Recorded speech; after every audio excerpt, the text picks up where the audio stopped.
Good morning, students. In this video, we discuss about the mathematics activities for the term 2. Mathematics activities actually are in the Google Classroom. अगर आप 11C में तो 11C का open करेंगे, आप 11D में तो 11D ओपन करिए, क्लास वर्क ऑप्शन पे जाइए,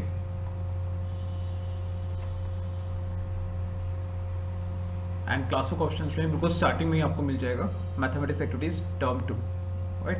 तो ये 4 एक्टिविटीज़ हैं जो आपको एक्चुअली अपनी फाइल्स में लिखनी है, और कमिंग थर्सडे को बेसिकली हम आपको ये फाइल्स सबमिट करनी है अपनी, जिसमें प्रीवियसली 4 एक्टिविटीज़ होनी चाहिए टर्म 1 की, एंड फॉर द टर्म 2 आपको 4 एक्टिविटीज़ डालनी है।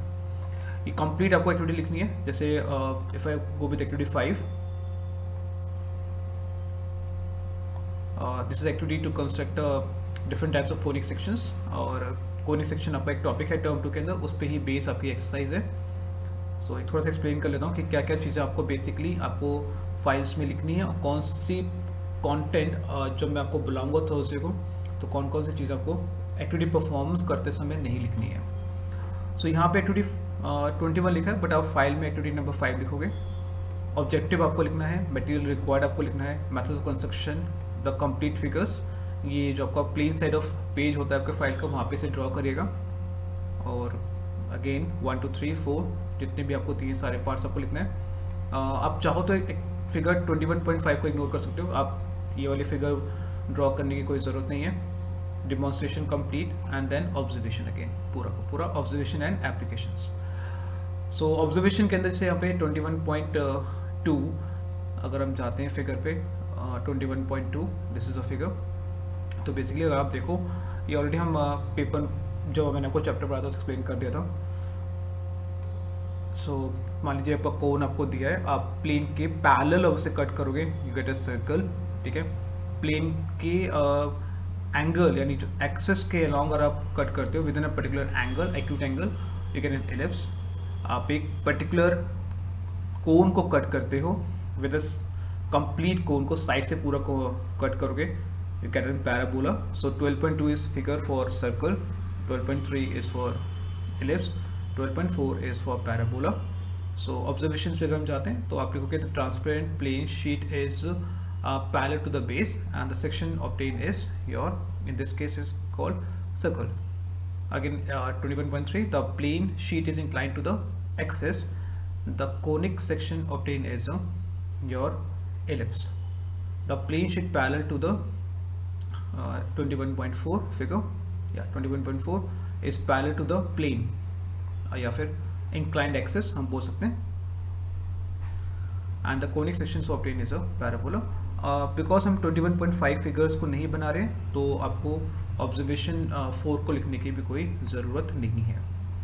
एप्लीकेशन आप पूरा लिखोगे, आप चाहो तो ये पूरा जो पार्ट है, this activity help understand the various, ये पूरा आपको लिखना है कंप्लीट, ठीक है। Basically 21.5 is hyperbola. अगर आप दोनों इन्वर्टेड कोन को एक कट करते हो तो आपको हाइपरबोला मिलेगा, और अगर आप एक ही कोन को कट करते हो तो बेसिकली आपको यहाँ पे मिल जाता है पैराबोला। और इन केस ऑफ अगर दोनों कोन्स को अगर हम कट करेंगे तो आपको मिलेगा पैराबोला, राइट। तो do one thing, figures draw मत करना 21.5 एंड बट ऑब्जर्वेशन लिख देना, the is parallel to the axis, plane sheet is parallel to the axis and the section obtained is the part of obtained is part of hyperbola। ये सारा का सारा, तो ये कंप्लीट आपके फिगर है, ठीक है। सारा आपको लिखना है, और ये सारी की सारी चीज़ें आपको वहाँ पे लिखनी है, ठीक है। लेकिन जब आप थर्सडे को आप आओगे, पेपर परफॉर्म जब आप करोगे, तो एक्टिविटी नंबर 4 में हाँ ये सारा आपको लिखना होगा, right, everything. This is all about your activity number 5। Let's move to activity number 6। Activity number 6, to explain the concept of obtained by 3 mutually perpendicular plane in the space, right? So again material required, objective, construction, और ये आपको cut paste नहीं करना है, आपको simple एक drawing देनी है अपने इसके अंदर जो प्लेन साइड होता है, ठीक है। डिमॉन्स्ट्रेशंस में ये सब लिखने की कोई ज़रूरत नहीं है, फर्स्ट सेकंड थर्ड फोर्थ ये कुछ लिखने की ज़रूरत नहीं है। इस एक्टिविटी के अंदर आप क्या क्या लिखोगे, ऑब्जेक्टिव आपको लिखना है, मटेरियल रिक्वायर्ड आपको लिखना है, मेथड ऑफ कंस्ट्रक्शन आपको लिखना है, बेसिकली पूरा ये पूरा शीट आप बनाओगे, एक प्लेन शीट बनाओगे आप, पूरा 4 5 6 अगेन ठीक है। डिमॉन्स्ट्रेशन आपको लिखने की कोई ज़रूरत नहीं है। Observation: the three planes are intersecting at right angle at a point and divided the space into 8 part. Each part is called octant. ठीक है, तो ये हमें देखना है कि the three planes are intersecting at the right angle at a point and they divided the space into 8 parts and each part is called octant. ठीक है, distance of the point 4,5 from the xy plane. Again leave this part, fourth part and fifth part. अब चाहो तो कर सकते हो basically कि distance of 4.4,5 on xy plane. Ignore this one. 4, 6 question number, observation 2 and observation 3 आप ignore कर दो सारा का सारा। 4 and 5 ये सब हटा देना, ठीक है। And then application.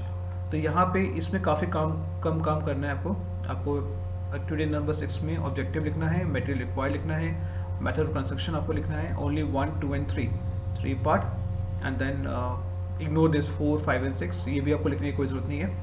सिर्फ मेथड ऑफ कंस्ट्रक्शन में 1, 2 and 3 लिखोगे, ये फिगर ड्रॉ करोगे। डिमॉन्स्ट्रेशन आपको नहीं लिखना। ऑब्जर्वेशन में सिर्फ आपको फर्स्ट पॉइंट लिखना है, second, third, fourth, fifth point आपको नहीं लिखना। एप्लीकेशन आपको पूरी लिखनी है, ठीक है। तो this all about your activity number 6। Let's move to activity number 7। This is all about the probability का सैंपल स्पेस। अगेन ऑब्जेक्टिव आपको पूरा लिखना है। A sample space when die is rolled once और ट्वाइस एंड सो ऑन, ये complete आपको बनाना है। तो ये फिगर कुछ इस तरीके से, मान लीजिए अगर आपको डाई को रोल करेंगे तो आपके पास 6 आउटकम्स आएंगे।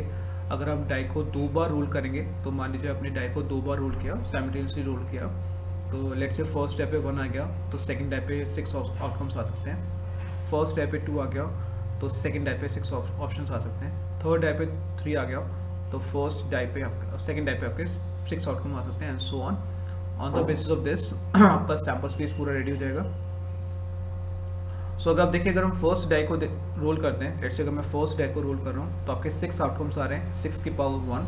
अगर हम 2 डाई को रोल करेंगे तो आपके आउटकम्स आ रहे हैं 36 6 की पावर 2।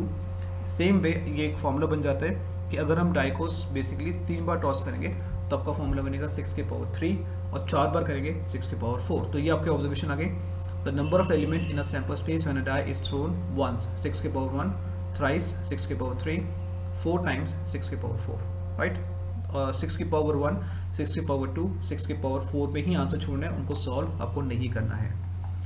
सैम्पल स्पेस ये पूरा सेम जाएगा कंप्लीट। तो this is again your activity number 7। Activity number 8, the last activity. Objective पूरा अगेन प्रोबेबिलिटी बेस है और ये क्वेश्चन कह रहा है find the sample space when the coin is toss 1, 2 times, 3 times and 4 times. तो अगेन देखिए, अगर हम कॉइन को बेसिकली एक बार टॉस करेंगे तो 2 आउटकम आते हैं, हेड और टेल। अगर हम 2 बार टॉस करेंगे तो आउटकम्स होते हैं head head, head tail head and tail tail. 4 जिसे हम 2 की पावर 2 लिख देंगे। यहीं पे देखिए आपको फॉर्मूला मिल गया। अगर आप एक बार थ्रो कर रहे हो 2 की पावर 1, 2 बार थ्रो कर रहे हो 2 की पावर 2, अगर 3 बार थ्रो करेंगे 3 की power 3 and then so on, और ये आपके आउटकम्स बन जाएंगे। अगेन अगर 2 की पावर 4 कैसे बन रहा है, एक बार टॉस किया हेड और टेल आ गया। मान लीजिए फर्स्ट कॉइन पे हेड है तो सेकंड कॉइन पे हेड और टेल आ सकता है, फिर एंड देन सो ऑन चलता रहेगा। ऑब्जर्वेशन हमारी क्या निकली है, the number of elements in a sample space when a coin is toss 1, 2 की power 1, coin is toss 2, number of 2 की power 2, coin is tossed 3 times 2 की power 3, coin is tossed 4 times 2 की पावर 4। आंसर आपको power में ही छोड़ना है, उसको solve आपको नहीं करना है। And then sample space of an experiment is useful determining the probability of an different events associated with the sample space. ठीक है, तो ये आपकी थी एक्टिविटी नंबर 8। ये कंप्लीट आपको लिखना है और एक एक चीज़ जो यहाँ पे लिखे सेम आप लिखोगे अपनी प्रैक्टिकल फाइल्स के अंदर भी कंप्लीट इस तरीके से।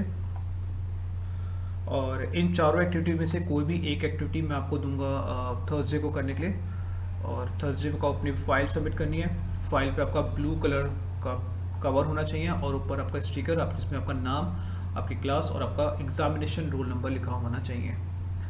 ठीक है, ये चारों चीज़ें आपके पास कंप्लीट होनी चाहिए। फर्स्ट, आपका एक्टिविटी फाइल में 8 की 8 एक्टिविटीज़ होनी चाहिए। सेकेंड, ब्लू कलर का कवर होना चाहिए। थर्ड, स्टिकर होना चाहिए जिसपे आपका नाम, क्लास और roll number, examination roll number लिखा होना चाहिए। जो भी बड़ा सा एग्जामिनेशन रोल नंबर था वो आपका होना चाहिए। एंड फाइल आप सबमिट करोगे इन चारों एक्टिविटी में से कोई भी एक एक्टिविटी मैं आपको करने के लिए दूंगा थर्सडे को, और उन चार जो भी एक्टिविटी मैं आपको परफॉर्म करने के लिए दूंगा उस पर ही बेस आपसे वाइवा लूँगा, ठीक है। This is all about your activity for the 11th class. Thank you बेटा।